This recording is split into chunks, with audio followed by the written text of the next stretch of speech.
Toi le lieu très saint, tu nous donnes ton Fils. Bois la coupe amère qui m'a franchi. Ton sang efface mon péché. Jésus, merci. Du Père, la colère est apaisée. Jésus, merci. J'étais ton ennemi. Je vivrai à tes côtés. Jésus, merci.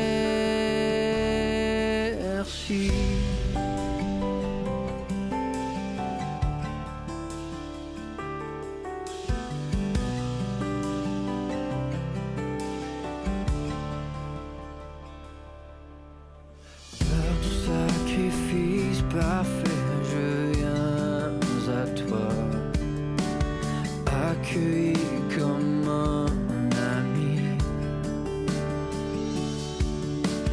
Les richesses de ta grâce abondent en moi.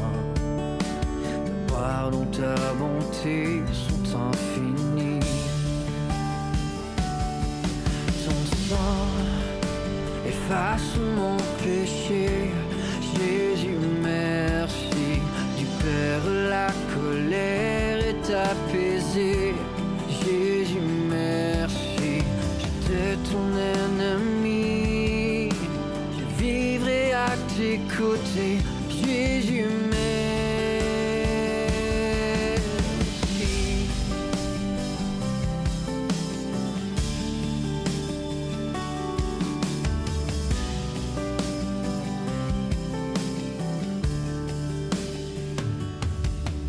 Sauveur de mon âme, je m'abandonne à toi. Sauveur de mon âme, je m'abandonne à toi. Sauveur de mon âme, je m'abandonne à toi. Sauveur de mon âme, je m'abandonne à toi. Ton sang efface mon péché. Jésus, merci. Du Père, la colère est apaisée. Jésus, merci. Ton sang efface mon péché. Jésus, merci. Du Père, la colère est apaisée. Jésus, merci. J'étais ton ennemi. Je vivrai à tes côtés. Jésus, merci.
Bonjour, je m'appelle Laurent, je suis de l'ETEP à Pondchéry et je suis très heureux de passer ce culte avec vous. Bonjour, je m'appelle Christian de l'église de Trévoux. Bonjour, c'est Joséphine. Moi, c'est Sonia de Saint-Germain-en-Vendôme. Soyez bénis. Bonjour, c'est Mireille de Villeurbanne. Je suis de l'église de Cusset et je suis très heureuse de passer ce moment fraternel avec vous. Bonjour, je suis Marion, également de l'église de Villeurbanne et je suis très reconnaissante à tous les organisateurs de ce culte. Salut, c'est Ethan du château de Saint-Albin et de l'église de Mâcon. Je trouve ça vraiment beau de voir la résilience de l'église en ces temps de crise.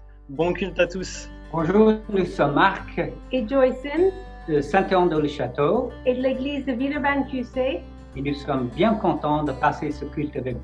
Bonjour, moi c'est Lucas. Et moi c'est Anne-Charlotte. On est à l'église de Villeurbanne-Cusset et on est vraiment très heureux de pouvoir passer ce culte avec vous ce matin. Salut, moi c'est Charles de Farin. Je suis de l'église de Trévoux et on est très heureux aussi d'être avec vous ce matin. Bonjour, je suis Bernard de l'église de Bourg-en-Bresse. Isabelle de Bourg-en-Bresse. Nous sommes contents d'être avec vous. Bon dimanche!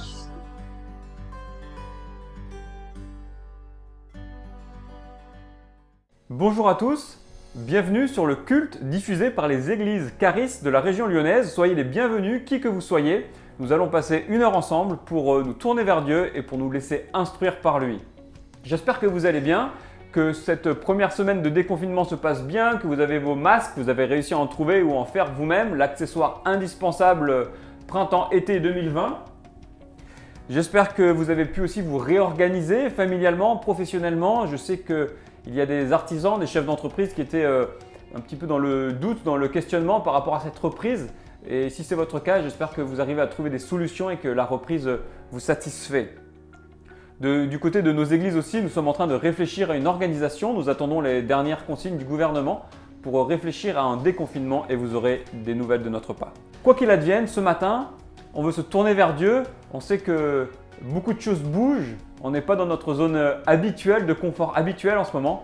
Mais nous voulons lever les yeux et nous laisser édifier, construire, fortifier, transformer par lui. Je vous propose tout de suite de prier ensemble. Père éternel, on te remercie pour ce nouveau dimanche que nous pouvons passer ensemble, si on peut dire. Autour de cette vidéo, on va entendre parler de toi, on va regarder quelques versets dans Colossiens, on va entendre une prédication sur le psaume 133. On va entendre des prières, des témoignages. Et je te prie Seigneur qu'à travers toutes ces choses, tu nous fortifies, tu nous donnes envie de t'aimer plus. Tu nous enlèves aussi des choses qui ne sont pas jolies dans nos vies pour qu'on puisse les remplacer par les fruits de ton esprit, la bonté, l'amour et que tu nous aides à grandir et de devenir plus comme toi. Dirige-nous ce matin et que ton esprit nous dirige et dirige nos cœurs vers toi. Pour ta gloire, nous te prions et en ton nom, nous te prions, Seigneur Jésus. Amen. Pour diriger nos cœurs ce matin, je vous propose de regarder 3 versets dans l'épître aux Colossiens. Alors regardez Colossiens chapitre 1, les versets 3 à 5. Nous disons constamment toute notre reconnaissance à Dieu le Père de notre Seigneur Jésus-Christ lorsque nous prions pour vous. En effet, nous avons été informés de votre foi en Jésus-Christ et de l'amour que vous avez pour tous les saints à cause de l'espérance qui vous est réservée au ciel. Cette espérance, vous en avez déjà entendu parler par la parole de la vérité, l'Évangile. Paul écrit une lettre aux Colossiens et il leur dit « Quand je prie pour vous, je dis merci à Dieu ». Et c'est super encourageant, je trouve. Parfois, nous, on regarde beaucoup nos défauts, mais là, quand Paul prie pour les chrétiens, il dit « Merci » et il dit « Vous vous aimez beaucoup les uns les autres ». Quand on lit les saints, c'est les chrétiens. Vous vous aimez beaucoup les uns les autres, vous avez une foi en Jésus-Christ, vous persévérez. Pourquoi ? Parce que vous avez une espérance qui vous est réservée au ciel. Et c'est cette espérance qui nous motive à avoir une foi en Jésus-Christ et qui nous motive à nous aimer les uns les autres parce qu'on sait que dans l'Église, notre point commun, c'est de partager cette espérance. On s'est détourné des fausses espérances de ce monde pour nous tourner vers cette espérance principale, unique, forte, solide que nous trouvons en Jésus-Christ. Et cette espérance, nous allons maintenant la chanter.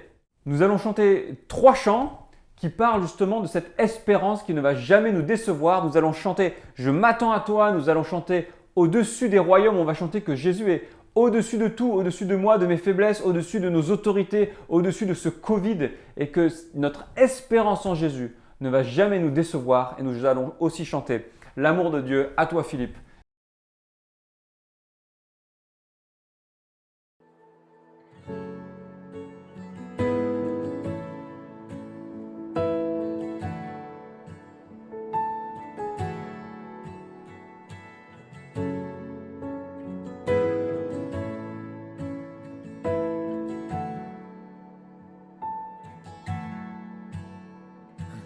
fond du gouffre, je t'appelle. Dans la nuit sombre, entends mon cri. Incline vers moi ton oreille. Délivre-moi, je t'en supplie.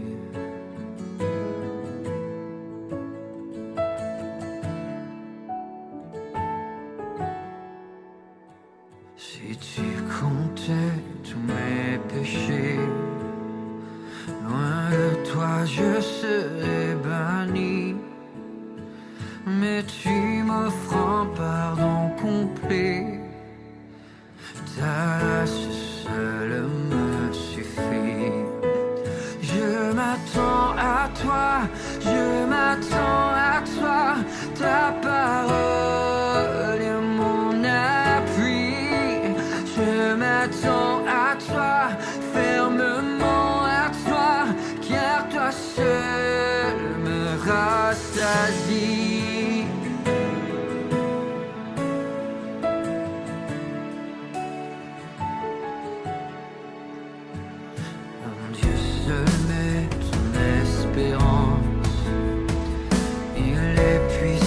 Pour te sauver, bientôt viendra la délivrance.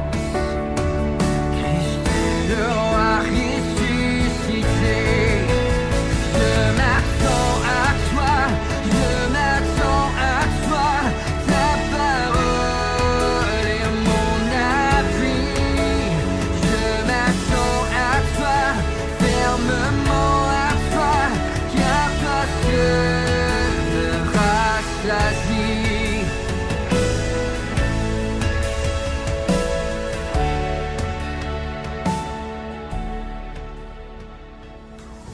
Un chemin est tracé, Dieu lui-même a payé le prix.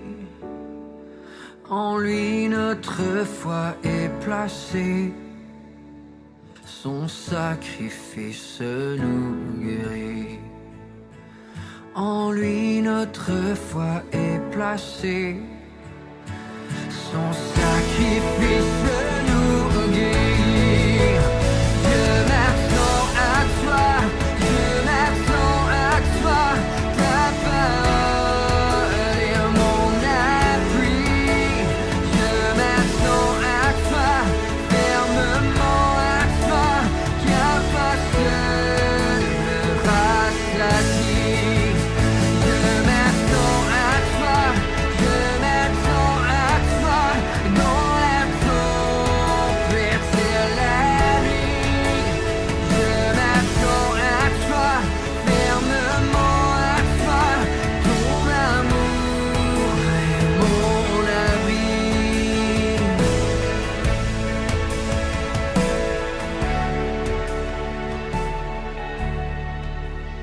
Je m'attends à toi, je m'attends à toi.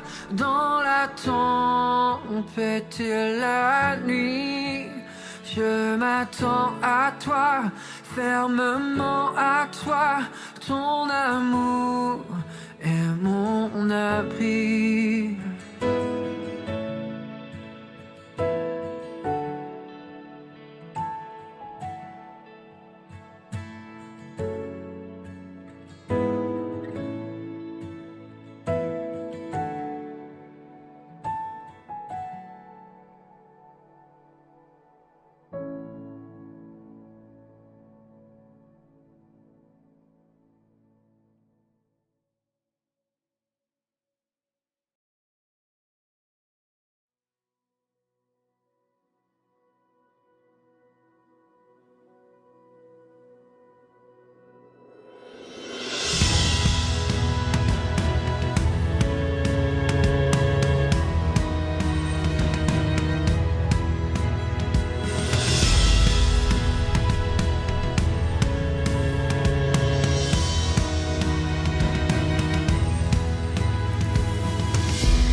surpasse ce qu'on peut dire. Le cœur humain, il est plus grand que les espaces, même en l'abîme, il nous atteint. Pour le péché de notre monde, Dieu nous donna Jésus, il nous pardonne aux paix profondes, il sauve les perdus.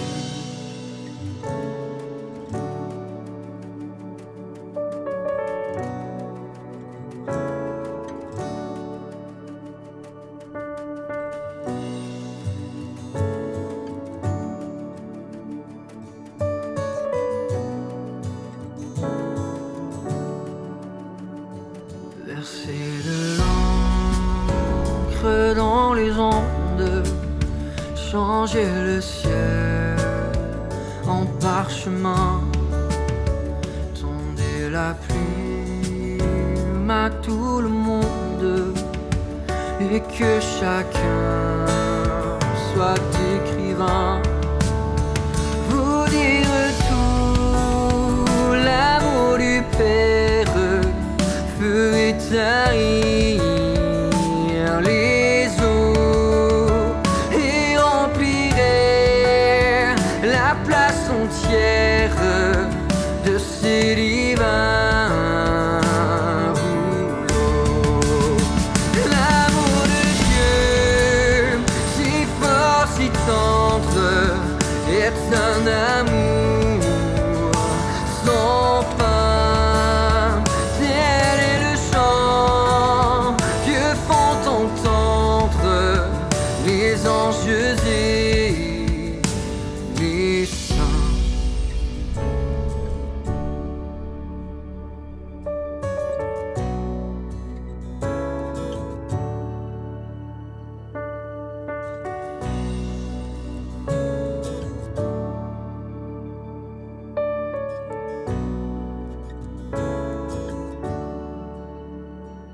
Et que le monde un jour chancelle avec ses trônes et ses rois, quand trembleront tous les rebelles, soudain saisis d'un grand effroi. L'amour de Dieu que rien ne lasse, pour nous encore vivra. C'est le miracle de l'as. Amen, alléluia. L'amour de Dieu, si fort, si tendre, est un amour sans fin.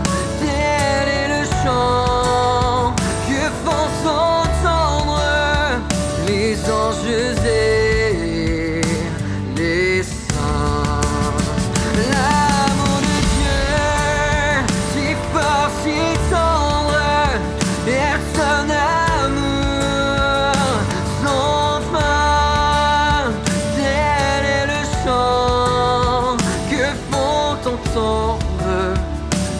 anges et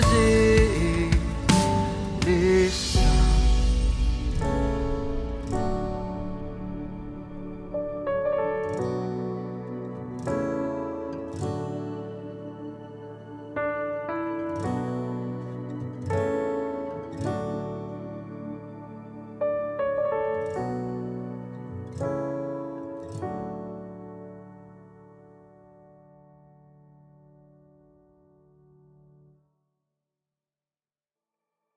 Merci Philippe pour ces beaux chants qui nous portent. Et je vous propose maintenant 2 moments de prière. Pour ce premier moment de prière, je vous invite à prier en vous basant sur ces 3 versets de Colossiens. Et nous pouvons déjà remercier Dieu pour nos églises. Oui, nos églises sont imparfaites, on est imparfaits, mais merci parce qu'on a des communautés où on peut vivre notre foi ensemble. Prions Dieu pour lui dire que notre espérance est en lui. Prions Dieu que nous voulons avoir foi en Jésus-Christ. Prions Dieu que nous voulons nous aimer les uns les autres. Prenons ces versets, nous nous emparons de ces versets et disons-les à Dieu.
Père éternel, on veut te remercier pour cette espérance fabuleuse que tu nous as donnée en Jésus-Christ, par le message de l'Évangile, que Jésus vient, il meurt pour nous, il nous pardonne, il nous réconcilie avec toi, tu nous adoptes.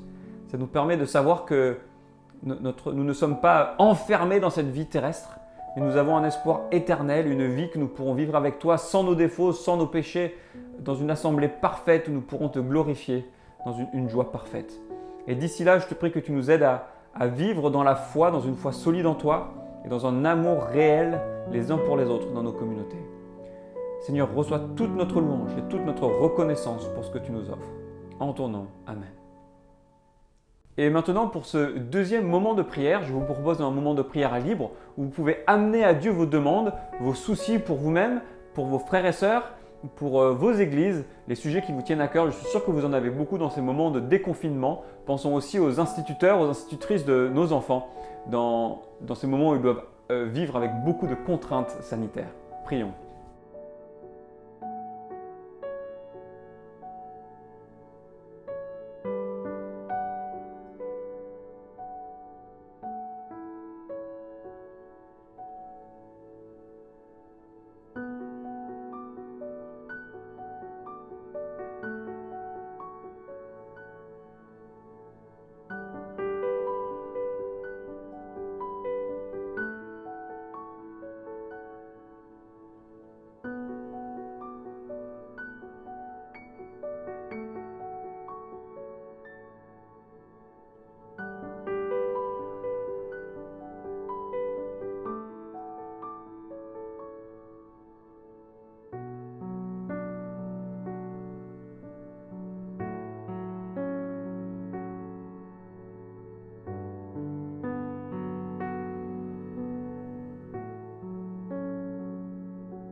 Père éternel, on veut te remercier parce que tu prends soin de nous de manière très concrète aussi, et on veut se remettre entre tes mains et te faire confiance.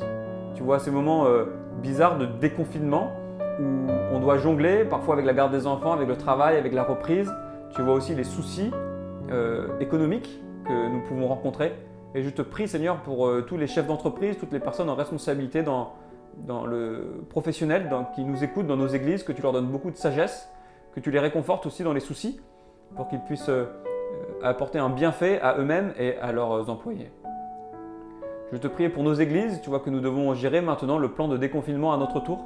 Eh bien, je te prie que tu nous guides et que tu nous gardes. Merci Seigneur parce que tu es avec nous et on peut te faire confiance. Amen.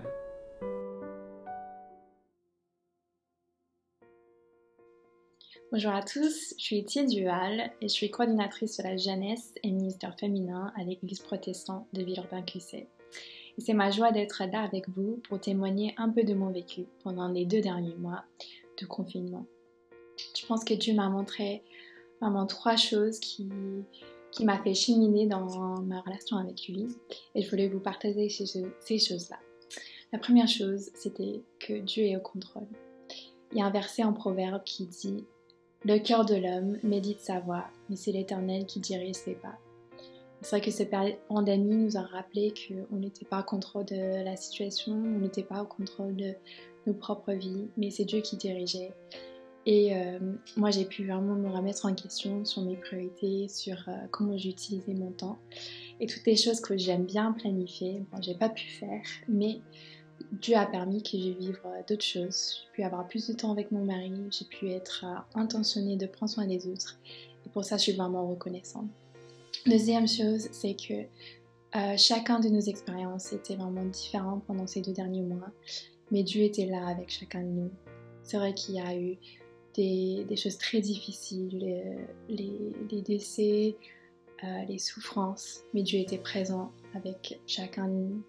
Il y a aussi eu des joies en famille, des partages, des moments forts, et Dieu était là. Et on peut vraiment raccrocher à la fête que Dieu est présent avec nous dans les hauts et les bas de la vie. Et c'est vraiment une grâce. La troisième chose, c'est qu'on était créés pour les relations. On était créés pour être en relation avec Dieu. C'était notre péché qui a brisé cette relation, mais à travers l'œuvre de la croix, Jésus est mort et ressuscité pour nos péchés et a permis que cette relation soit rétablie et que si on accepte son sacrifice, on peut toujours avoir une relation avec Dieu. Et pour ça, je suis vraiment reconnaissante parce que même s'il y avait des solitudes pendant le confinement, Dieu était là et on a cette relation pour toujours. Et on était aussi créés pour être en relation avec des autres et c'est ça qui est peut-être une souffrance qui était dure d'être séparés les uns des autres. Mais au final, on est toujours connectés à travers nos relations à distance avec le téléphone, avec les appels, avec la prière. Et c'est Dieu dans son esprit qui nous gardait liés dans l'église. Et pour ça, je suis vraiment reconnaissante parce que ce matin, même si on n'est pas ensemble physiquement, on est ensemble dans nos cœurs de louer notre Dieu. Donc bon dimanche à tous.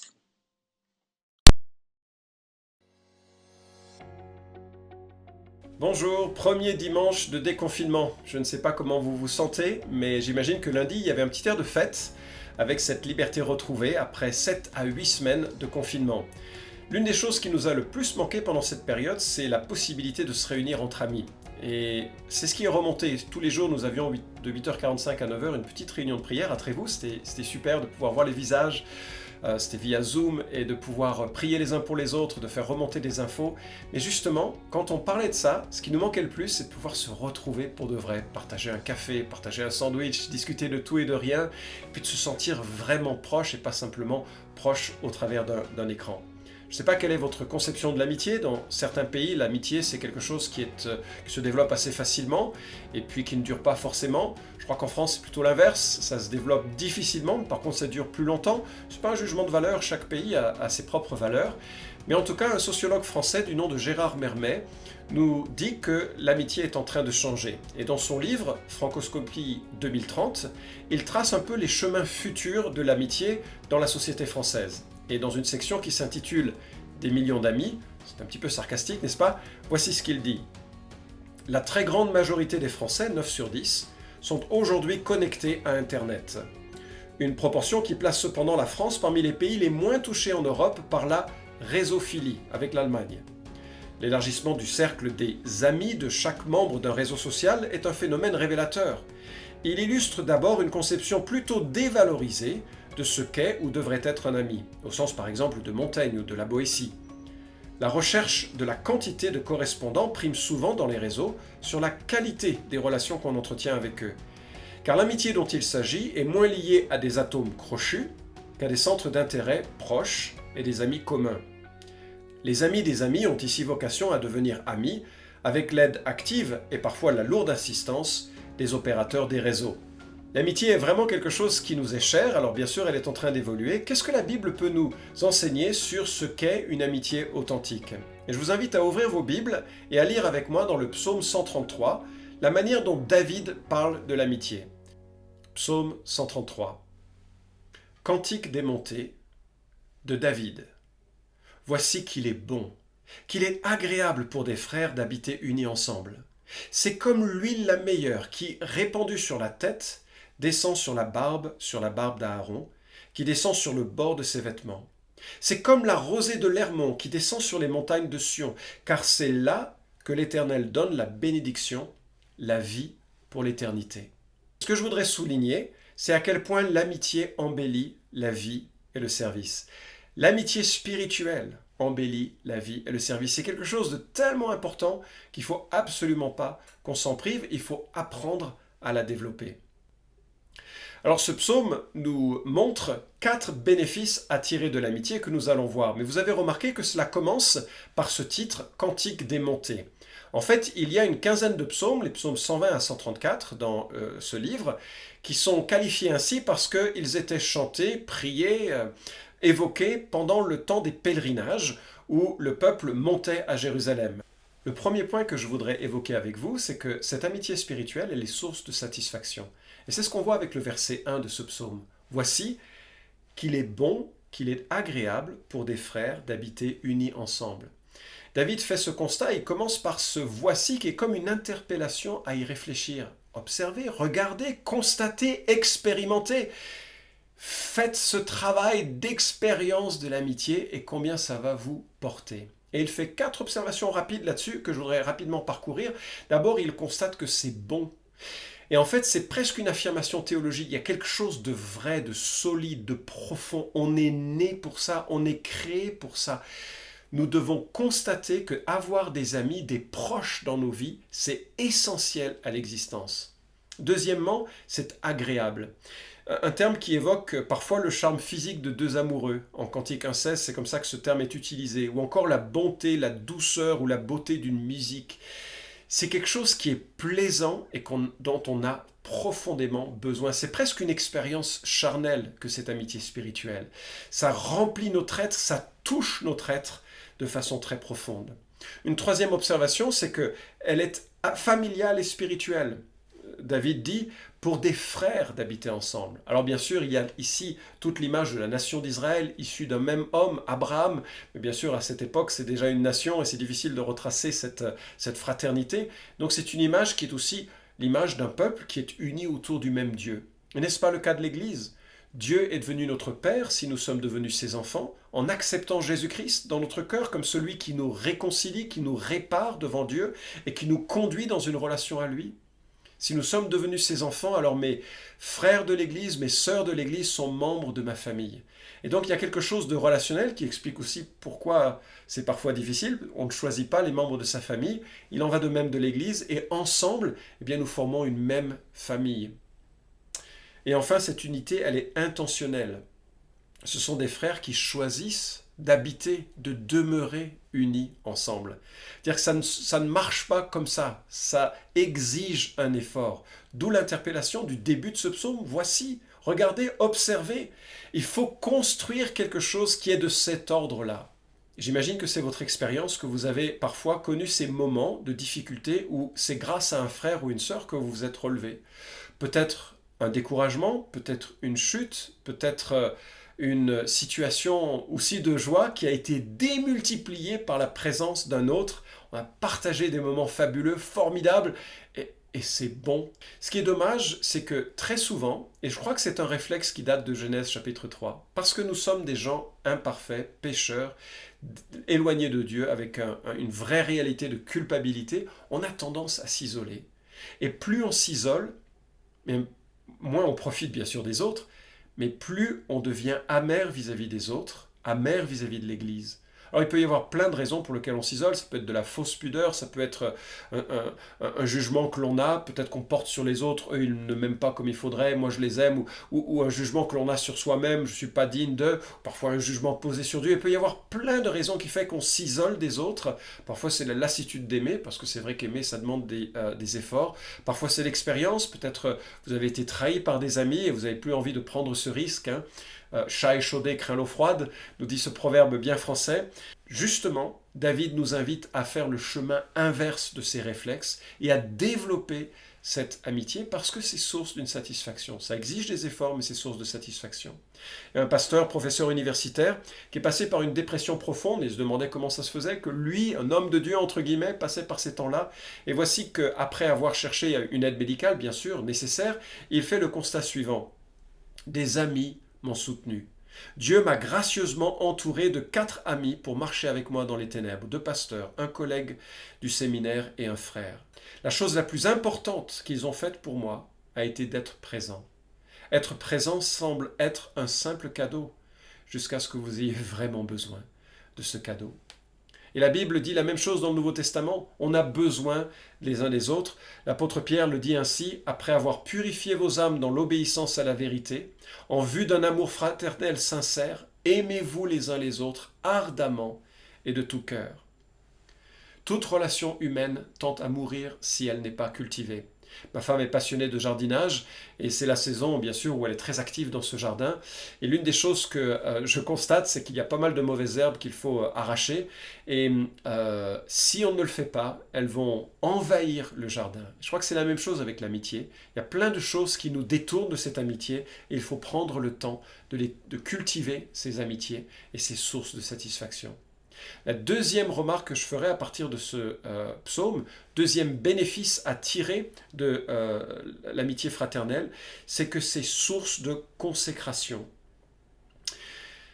Le verset 2 nous dit « C'est comme l'huile la meilleure qui, répandue sur la tête, descend sur la barbe d'Aaron, qui descend sur le bord de ses vêtements. » L'image de l'huile va probablement nous échapper parce que ce n'est pas une image avec laquelle on est familier. Et il faut se reporté à l'utilisation de l'huile pour consacrer les Lévites qui étaient des prêtres pour la nation d'Israël. Et c'est pour ça que l'huile dont il est question ici, c'est une huile de consécration au service de prêtres. J'ai regardé comment elle était fabriquée, cette huile, dans l'Ancien Testament, et voici ce qui nous est dit. Il fallait 5 kg de myrrhe liquide, 2,5 kg de cinnamome, 2,5 kg de cannelle de bonne odeur et 5 kg de casse, et ensuite 6 litres d'huile d'olive. Donc c'était une abondance d'huile parfumée et elle était déversée sur les sacrificateurs. On imagine l'odeur magnifique qui devait sortir de ce moment d'onction et puis ça restait dans les cheveux, ça restait sur les vêtements, donc les prêtres devaient porter cette odeur pendant longtemps. C'est drôlement intéressant que l'image qui est donnée de l'amitié spirituelle, c'est que cela nous consacre au service. Cela nous rend utiles dans l'œuvre de Dieu. Et c'est exactement la même chose qui nous est donnée dans le Nouveau Testament. Nous sommes des prêtres aux yeux de la Bible. 1 Pierre chapitre 2 verset 9 nous dit « Vous êtes une race élue, un sacerdoce royal ». C'est-à-dire un groupe de prêtres, une nation sainte, un peuple racheté afin d'annoncer les vertus de celui qui vous a appelé des ténèbres à son admirable lumière. Ce qui est à souligner, c'est que lorsque 2 ou 3 hommes, femmes sont unis, il y a des choses puissantes qui ont lieu. Lorsqu'une église est unie, il y a des choses puissantes qui ont lieu. C'est d'ailleurs dans le contexte d'une église unie qui jeûne et qui prie que le Saint-Esprit dit « Mettez à part Paul et Barnabas pour le service missionnaire ». C'est là où Dieu déverse son œuvre avec puissance. La communion fraternelle n'est pas simplement une question de jouer aux cartes ensemble et de développer des amitiés sur des hobbies et des loisirs. La communion fraternelle, c'est en partie cela, mais cela débouche sur le fait de servir ensemble, de vivre une sorte d'émulation spirituelle ensemble. Tout au long de la Bible, on voit ces formes de duo où les uns et les autres se sont encouragés au service. Qu'aurait été Moïse sans Jéthro, Élie sans Élisée, ou bien les apôtres qui sont envoyés 2 par 2 et qui avaient besoin les uns des autres pour s'encourager et se fortifier. Et le Nouveau Testament nous montre à quel point c'est important de vivre des choses ensemble dans le service. Le temps des super-héros est révolu. Aujourd'hui, c'est le temps des X-Men, c'est-à-dire le temps où chacun contribue à l'œuvre de Dieu ensemble. Moi, je suis toujours admiratif de voir le nombre de dons spirituels dans une église qui permettent à une église d'avoir un témoignage puissant. L'église ne dépend jamais de quelques personnes seulement. L'église, c'est nous tous qui, ensemble, parce que nous sommes unis et conduits, j'espère, par le Saint-Esprit, faisons une différence dans ce monde. C'est l'une des choses qui est remarquable, c'est que lorsque nous venons à Christ, il y a comme un sens de l'existence qui est développé. Notre vie a une influence, notre vie a un sens. Peut-être vous ne le voyez pas ce sens, peut-être c'est empêtré de difficultés et empêtré de difficultés relationnelles ou de difficultés dans la sanctification ou des souffrances qui sont là et qui pèsent, mais Dieu le voit. Et alors que nous marchons fidèlement avec lui, il donne un sens et une influence à notre existence. Et c'est souvent dans le contexte d'une amitié que nous pouvons le développer plus particulièrement. Troisième remarque sur le bénéfice de l'amitié spirituelle, c'est source de rafraîchissement. Nous le voyons avec le verset 3, c'est comme la rosée de l'Hermon qui descend sur les montagnes de Sion. C'est une autre image qui nous est donnée, celle de la rosée du mont Hermon. C'est une montagne qui culmine à 2800 mètres d'altitude, c'est quand même... là encore, c'est pas les Alpes, mais quand même, c'est suffisamment élevé, il y a de la neige et on peut faire du ski, paraît-il, aujourd'hui sur ces montagnes en hiver. Et ce qui était recherché dans des contrées qui, par ailleurs, étaient très sèches et très arides, c'était cet air frais qui pouvait dévaler de la montagne et puis apaiser cette chaleur écrasante de l'environnement. Et si vous avez fait cette expérience d'une randonnée en Provence, vous savez à quel point vous avez besoin d'eau et que vous recherchez ce rafraîchissement qui fait tant de bien. Et c'est l'idée aussi qui nous est présentée ici de l'amitié spirituelle. Lorsque l'on a des amis, ça nous rafraîchit et ça nous protège. Ça nous protège du dessèchement. Lorsque David écrit ce psaume, il a bénéficié de l'amitié de Jonathan. Vous savez qu'il était en conflit avec son beau-père qui ne voulait pas lâcher sa royauté. Et le fils de Saül, Jonathan, a fait alliance avec David. Jonathan s'attacha à David et Jonathan l'aima comme lui-même. Jonathan conclut une alliance avec David parce qu'il l'aima comme lui-même. Il y a là un exemple parfait de l'amitié portée au plus haut. Il ne s'agit pas ici de relations charnelles comme certains ont voulu nous faire croire entre Jonathan et David. L'amitié, ça peut être justement ça, quelque chose de tellement fort qu'on est prêt à signer de son sang, faire alliance pour que l'autre réussisse. Quand Jonathan fait cette alliance avec David, il sait que lui ne sera plus jamais roi, parce que c'est David que Dieu a nommé à cette fonction. C'est pas grave. L'amitié fait qu'on met l'autre en avant et qu'on est prêt à s'engager pour son succès. Quand je regarde comment la Bible décrit l'amitié dans ces différentes sections, je remarque que les sections qui en parlent le plus sont les sections poétiques, et notamment le livre de Job, ce qui est très surprenant parce que Job, vous connaissez son histoire, c'est un homme remarquable, un juste parmi les justes. Il vous suffit de lire Job 31 pour voir les qualités humaines de cet individu, et vous connaissez aussi toutes les souffrances qui lui tombent dessus, des souffrances absolument terribles. Et pendant 7 jours, il a les meilleurs amis du monde, et pendant 7 jours, ils ne disent rien. Et c'est en cela qu'ils sont les meilleurs amis au monde. Et puis après, ils commencent à parler, c'est le début de la catastrophe. Parce que dans ce qu'ils disent exactement ce que ne devrait pas dire un ami. Ils essayent d'expliquer la souffrance, notamment en disant à Job, tu dois avoir des péchés dans ta vie, c'est pour ça qu'il y a quelque chose qui t'arrive. Et ce que l'on tire dans le propos de Job, c'est un certain nombre de leçons. La première, c'est qu'un véritable ami manifeste sa bienveillance, même quand il abandonnerait la crainte du Tout-Puissant. Une deuxième leçon, c'est qu'un véritable ami ne se moque pas du malheur d'un homme. Une troisième leçon, c'est qu'un véritable ami manifeste de la pitié lorsque la main de Dieu frappe par le malheur. Et une quatrième leçon, c'est qu'un véritable ami prie pour ses amis, même quand ces derniers l'ont trahi. Est-ce que vous êtes un ami de ce genre? Est-ce que vous avez dans votre entourage des amis de ce genre? Un autre livre mentionne tous les bénéfices de l'amitié, ou plutôt toutes les qualités de l'amitié. C'est le livre des Proverbes. Et je vais lire quelques extraits. Un ami ne se rappelle pas le souvenir d'une faute, ne rappelle pas, le souvenir d'une faute. Un ami aime en tout temps, et notamment dans la détresse. Un véritable ami est supérieur à un frère. Un ami sait aussi dire des choses dures parfois. Un ami sait soigner ses amis, et un ami n'abandonne pas son ami. Et là encore, j'espère que vous êtes de ce type d'amis. Je sais qu'il y a des gens qui sont vraiment des amis qui me sont chers, qui sont proches, et ils sont venus me critiquer sur certaines choses, ou bien me reprendre. J'ai besoin de ça, j'ai besoin de l'accepter. Bien sûr, si c'était fait que de ça, c'est que là, il y a un problème.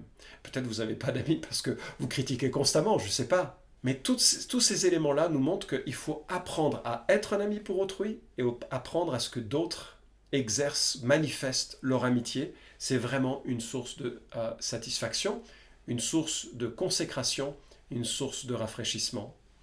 Je lisais l'histoire d'un peintre remarquable, le peintre Dürer, et j'ai appris que, alors c'est un peintre du XVe siècle et qui a marqué son temps, c'était un génie de son temps, mais j'ai appris qu'il entretenait une amitié avec un autre peintre du nom de Franz Knickstein.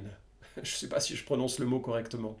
Et comme ils étaient pauvres, comme tous les artistes malheureusement, comme ils étaient pauvres et qu'ils n'avaient pas un sou, ils ont tiré au sort pour savoir qui apprendrait à peindre pendant que l'autre travaillerait, et puis ensuite ils pourraient faire l'inverse. Hélas, lorsque Dürer, qui a été choisi pour apprendre à peindre, est revenu voir son ami, après avoir acquis les bases qui allaient faire de lui ce génie, il a réalisé que son ami avait tellement travaillé que ses mains étaient devenues dures et qu'elle n'était plus capable de tenir un pinceau avec la finesse nécessaire pour peindre. Et cet homme a été tout plein de bienveillance à l'égard de Dürer, et quelques temps plus tard, il a surpris son ami, les mains jointes en train de prier. Et il a rapidement fait un croquis de ses mains jointes en prière, c'est devenu un tableau célèbre. Cette consécration d'amitié avait permis à quelqu'un d'autre de progresser et d'être pour lui ce rafraîchissement exceptionnel. Source de satisfaction, de consécration, de rafraîchissement, mais également, et c'est mon dernier point, source d'éternité. Et c'est peut-être là le point le plus surprenant que je dois dire à partir de ce psaume, qui m'a beaucoup surpris, c'est que c'est dans le contexte de l'amitié que la vie éternelle prospère. Mais relisons la fin du verset 3. « Car c'est là que l'Éternel donne la bénédiction, la vie pour l'éternité. » Vous avez remarqué? La vie pour l'éternité, rien que ça. Alors bien sûr, il y a dans ce contexte la montée vers Jérusalem. Dieu donne la vie pour l'éternité. Il est le seul d'ailleurs à donner la vie pour l'éternité. Il est la vie éternelle lui-même, c'est Dieu qui l'est, et il l'accorde, et il la donne. Bien sûr, il y a ce contexte religieux, bien sûr, il y a cette instruction spirituelle. Mais ce que je remarque, que c'est là aussi dans ce contexte de frères qui sont rassemblés que Dieu donne la bénédiction de la vie éternelle.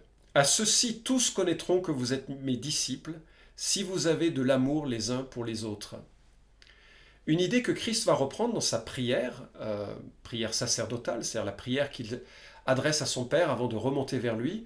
Il prie vraiment en tant que prêtre pour ses enfants, et il dit « Ce n'est pas pour eux seulement que je prie, mais encore pour ceux qui croiront en moi par leur parole, afin que tous soient un, comme toi, Père, tu es en moi, et moi en toi, qu'eux aussi soient un en nous, afin que le monde croie que tu m'as envoyé. » Dieu a pour intention d'utiliser l'unité de l'Église, notre unité, pour donner la vie éternelle à ceux qui nous entourent. C'est impressionnant quand même. Mais c'est l'une des choses qui m'a surpris dans mon chemin qui m'a conduit à Christ. C'est de voir la qualité spirituelle et humaine que les gens avaient les uns avec les autres. Bon, je les trouvais mignons, ces évangéliques, avec leurs petites chansons, leurs chants, leurs prières. En plus, parfois, je trouvais que c'était un peu culpabilisant, cette notion du péché, et même si je ne comprenais pas la grâce qui était associée à ça. Mais il y a une chose que je ne pouvais pas nier, c'est que malgré leurs différences culturelles, sociales, d'âge, ils vivaient vraiment une union fraternelle, amicale forte, et que ça bouleversait mon cœur. Et plein de gens dans notre Église ont fait cette expérience. Ils sont venus et ils ont vu, au-delà du culte, de l'intelligence de la Bible, qu'ils ne comprenaient pas beaucoup au début, au-delà du bâtiment, au-delà de tout ceci, ils ont vu des liens authentiques et forts. C'est là que Dieu donne la vie éternelle. C'est un enjeu parce que ça veut dire que si nous détruisons cette unité de l'Église, nous détruisons le témoignage de l'Église et sa capacité d'influencer. Et au cours des années, j'ai vu tellement de gens qui se sont pris aux défauts de l'Église, et en fait ils sont nombreux, parce que l'Église c'est aussi une communauté d'êtres humains, et donc pécheresse, hein. Tant qu'on est sur Terre, on aura des problèmes dans l'Église. Mais j'ai vu tellement de gens qui se sont attaqués à cela, et qui ont en cela empêché le témoignage rayonnant de l'Église. Le nombre de fois où nous avons vu dans l'Église des hommes et des femmes rentrer, expérimenter le culte, être impressionnés en partie par ce qui était vécu, mais ce qui les a profondément surpris, c'est la qualité relationnelle que nous avons les uns avec les autres. Mes amis, Dieu veut donner la vie éternelle dans le contexte de couple uni, dans le contexte d'église de maison unie, dans le contexte de célébration du dimanche uni, dans la manière dont nous parlons les uns avec les autres, dans la manière dont nous valorisons les dons et les contributions les uns des autres, dans la manière où ensemble nous exaltons le Christ qui est le Seigneur de l'Église, dans la mesure de cette communion que nous développons au sein de l'Église et dans nos cercles fraternels. Dieu donne la vie éternelle. Le pendant est aussi vrai. Nous pouvons casser cet élan, et je l'ai aussi vu dans d'autres églises, des hommes qui ont cassé le témoignage de l'unité. Quelle tristesse, quelle folie aussi, parce que c'est le corps du Christ, cette église. Voilà, alors il est temps de conclure. J'espère que vous avez pris la mesure de ce qu'était un ami, et j'espère que vous êtes conscient que c'est important, cette amitié. Je vous encourage à développer un groupe de croissance, peut-être vous lirez avec profit le livre de Neil Cole, Une Bible, un café des disciples, ou bien simplement de choisir 2-3 frères, prier Dieu pour cela, 2-3 sœurs, et de dire, voilà, est-ce qu'on peut cheminer ensemble, se voir régulièrement, prier ensemble, discuter de la Bible ensemble, et puis évoquer certaines joies, peines ou difficultés. Ça doit être intentionnel. Il faut vraiment être conscient que l'amitié se cultive. D'ailleurs, je lisais dans le magazine Psychologie un article, 5 clés pour faire durer l'amitié. Il disait, oser être honnête, corriger les dissonances, c'est-à-dire les attentes trompées, etc., exprimer votre gratitude, modérez vos attentes, optez pour la bienveillance. J'espère que c'est quelque chose que vous avez à cœur de faire. Mais bien sûr, je ne peux pas non plus terminer ce message sans évoquer Jésus-Christ, l'ami par excellence. Lui qui est le Créateur, nous qui sommes la créature déchue, corrompue, égoïste, sans trop d'amour, lui est descendu, il est devenu homme, il nous tend la main en Jésus-Christ. Et nous qui l'avons accepté, il nous a pardonné l'ensemble de nos fautes, il nous a établis dans sa présence et il nous donne un sens à la vie dans une communauté de rachetés. Et voilà ce qu'il écrit. Voici mon commandement. Aimez-vous les uns les autres comme je vous ai aimé. Il n'y a pour personne de plus grand amour que de donner sa vie pour ses amis. Vous êtes mes amis si vous faites ce que je vous commande. Je ne vous appelle plus serviteur parce que le serviteur ne sait pas ce que fait son maître. Je vous ai appelé ami parce que tout ce que j'ai appris de mon Père, je vous l'ai fait connaître. Il y a quelque chose que l'on pourrait développer longuement, ce n'est pas le cas, c'est juste une conclusion. Lorsque nous sommes en Christ, Jésus devient l'ami par excellence, n'est-ce pas? Il a pardonné nos péchés, il nous aborde, il nous accueille, il nous accorde sa grâce et sa bienveillance, il nous fait cheminer en lui, il a donné sa vie pour nous. Quelle preuve d'amitié! Il s'est sacrifié pour nous. Et donc il nous demande de faire la même chose, mais il continue en disant « Si vous faites ce que je vous commande, vous êtes mes amis. » Maintenant nous entrons dans une relation d'alliance où toutes nos vies doivent être transformées par sa pensée, sa parole. Et il nous dit « Vous êtes mes amis parce que je vous ai fait connaître la pensée du Père. » Et donc il y a cette forme de jeu, de croissance spirituelle alors que nous découvrons la pensée de Dieu dans l'Écriture, alors que nous demandons au Saint-Esprit de nous éclairer sur cette pensée, et que nous tentons et cherchons et mettons en pratique la parole de Dieu dans nos vies, une intimité plus grande naît avec Jésus, et Jésus devient plus fondamentalement encore que simplement notre Sauveur, l'ami par excellence. Il est source de satisfaction, il est source de consécration, il est source de rafraîchissement, il est source d'éternité, au-delà de tout ce que nous pourrions penser. J'espère que c'est votre cas, connecté à Christ, et que de là, vous aimez, et vous aimez d'un amour fraternel tel que ce psaume nous le décrit. Dieu et Père, merci de t'être révélé en Jésus et d'avoir accepté cette proximité, cette amitié. Elle est bouleversante pour nous, nous n'en sommes pas dignes. Et je prie Seigneur que tu transformes nos cœurs pour que nous devenions amis auprès des autres, nous sachions nous pardonner les uns les autres, nous encourager les uns les autres, nous aider les uns les autres, former une communauté qui soit brillante à l'image de Christ. Amen. Merci Florent pour cette prédication. Et je vous propose maintenant de chanter ensemble « Quel ami fidèle et tendre » pour répondre à Jésus-Christ, pour lui dire notre confiance et notre amour et notre espérance que nous avons en lui. Chantons ensemble.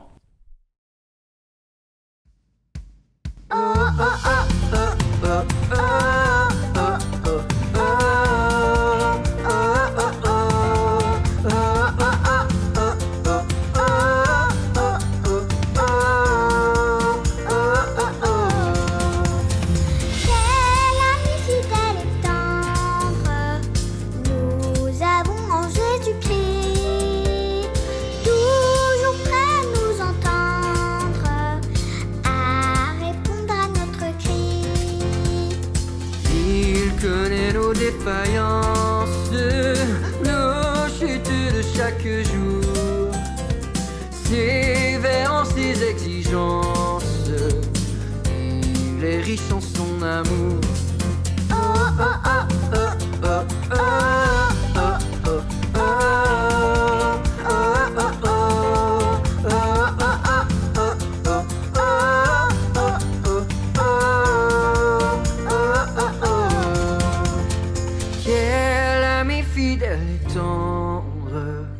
nous avons en Jésus-Christ, toujours prêt à nous comprendre quand nous sommes en souci. Disons-lui toutes nos craintes, ouvrons-lui tout notre cœur. Bientôt ces paroles saintes nous rendront le vrai bonheur.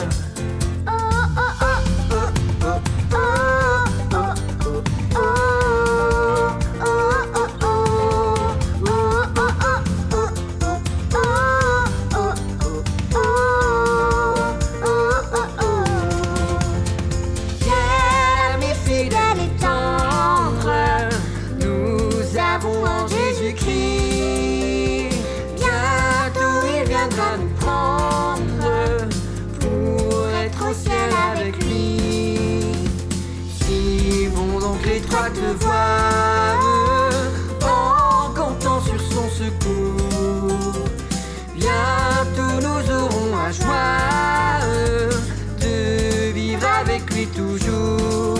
Oh, oh, oh, oh, oh, oh, oh, oh,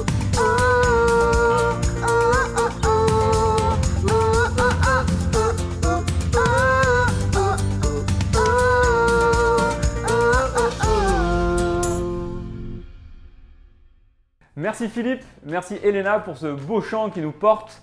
Et avant de terminer ce culte, je vous propose de mettre notre foi en pratique. Une de nos églises partenaires au Tchad a accueilli 1300 réfugiés de la République centrafricaine qui ont été terrorisés et attaqués par une milice Janjaweed, excusez-moi, c'est pas facile à prononcer, qui écume la région et qui terrorise les populations depuis plus de 10 ans.